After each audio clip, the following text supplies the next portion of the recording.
Want to show the true shape of an inclined surface in your engineering drawing? You need an auxiliary view.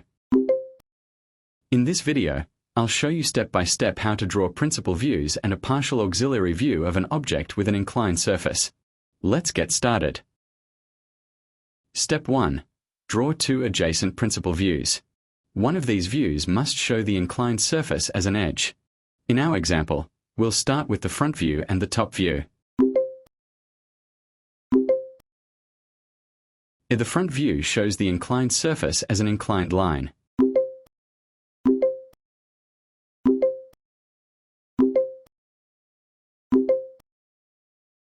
The top view shows it as a plane.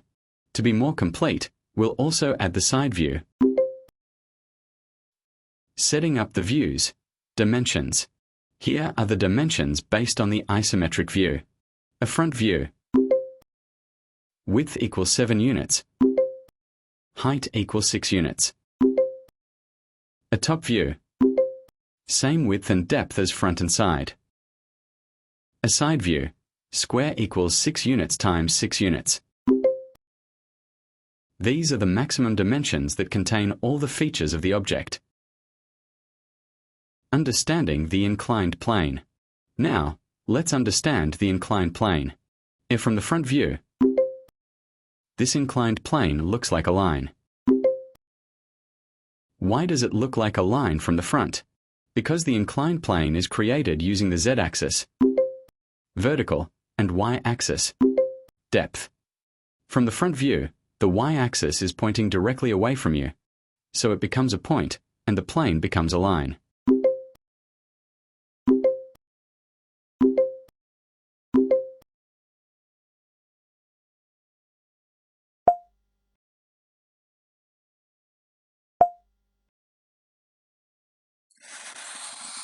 This is a key concept. Pay attention here. From the side view and top view, it looks like a plane.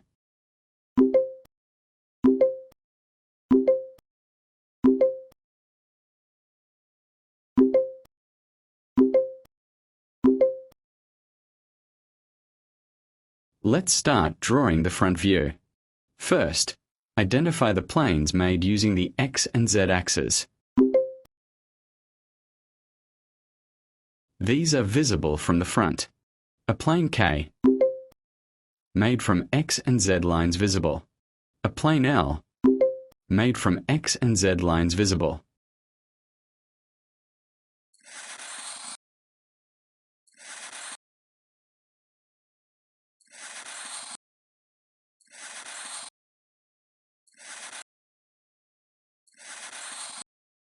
A plane M, also made from x and z lines, but it is behind plane K and L must be shown with hidden lines.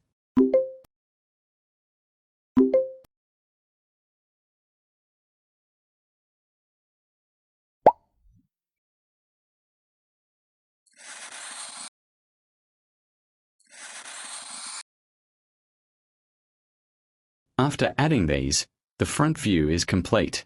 No other planes are made using x and z axes. Now, let's move to the side view. First, project horizontal lines from the front view to the side view. This gives you the heights, z-axis dimensions, of each plane. Second, get the depth, y-axis dimensions, from the isometric view. On the side view, planes are made using the y and z axes. Here we have two similar sized rectangular planes, side by side.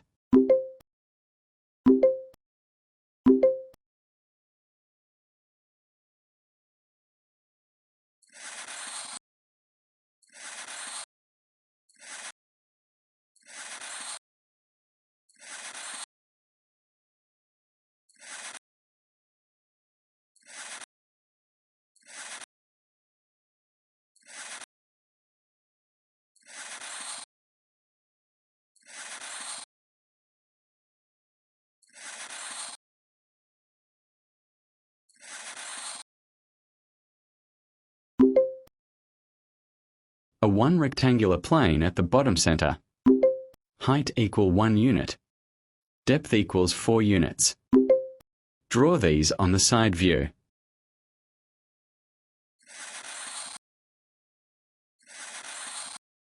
Remaining features on the side view are a center rectangle, 4 units times 2 units, a 1 inclined plane. To draw these, mark the center point on the 6 by 6 unit square.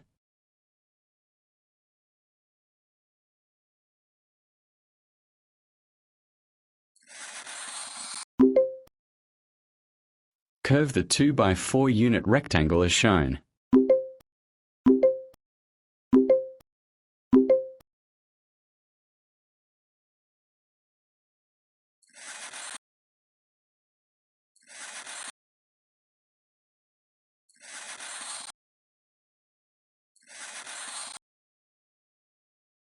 Now let's complete the top view.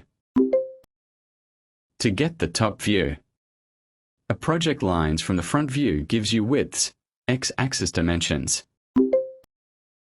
A project lines from the side view gives you depths, y-axis dimensions.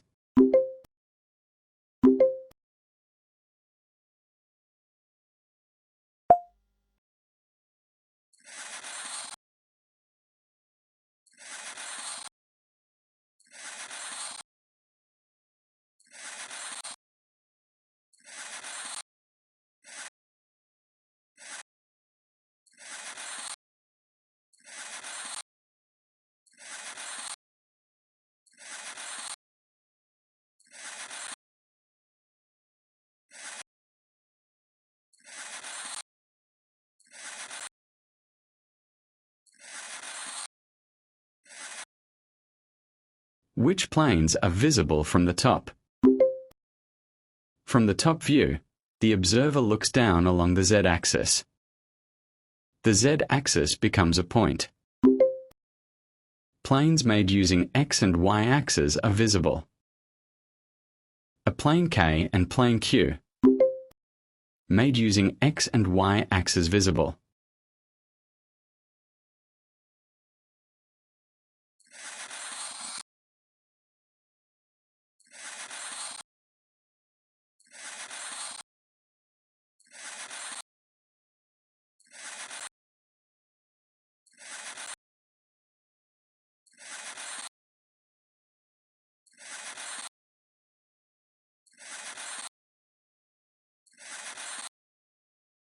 The inclined plane, also made using x and y-axes, draw it.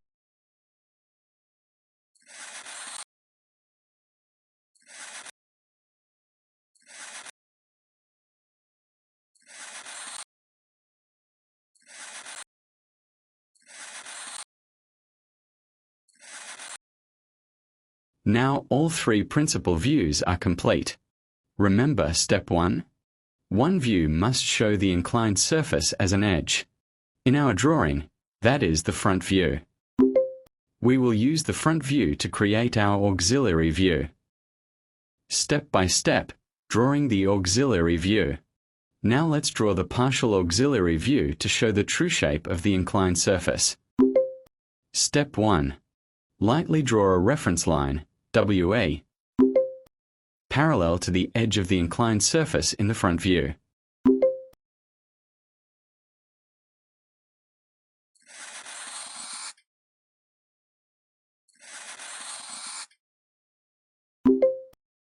Step 2.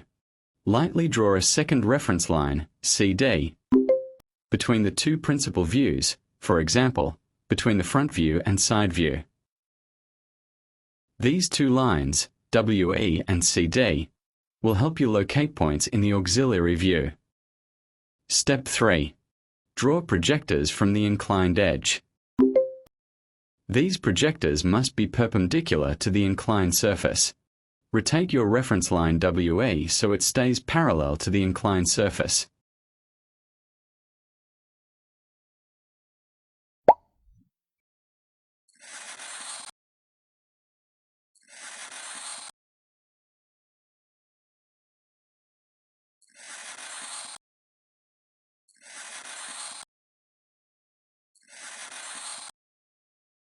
Step 4. Using a compass or dividers, transfer distances from reference line CD to the corresponding points in the side view.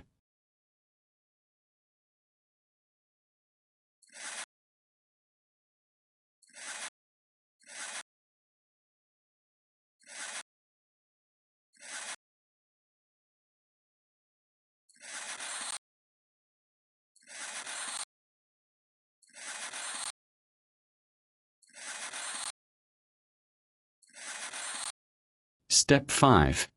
Once all points are transferred, darken all object outlines in the auxiliary view.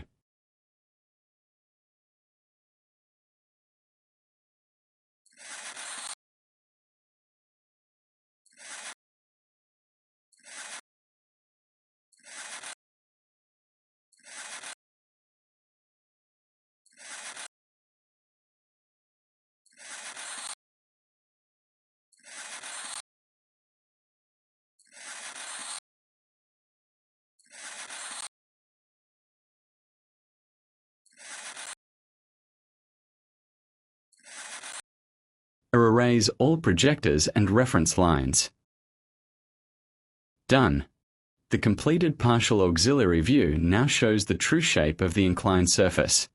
Now you know how to draw principal views and a partial auxiliary view for an object with an inclined surface. Key takeaway: auxiliary views reveal the true shape of inclined surfaces, and that's essential for clear, accurate engineering drawings. Tell me, what's the hardest part of auxiliary views for you? I read every comment. If this video helped you, like, subscribe, and comment below. Thanks for watching, and I'll see you in the next tutorial.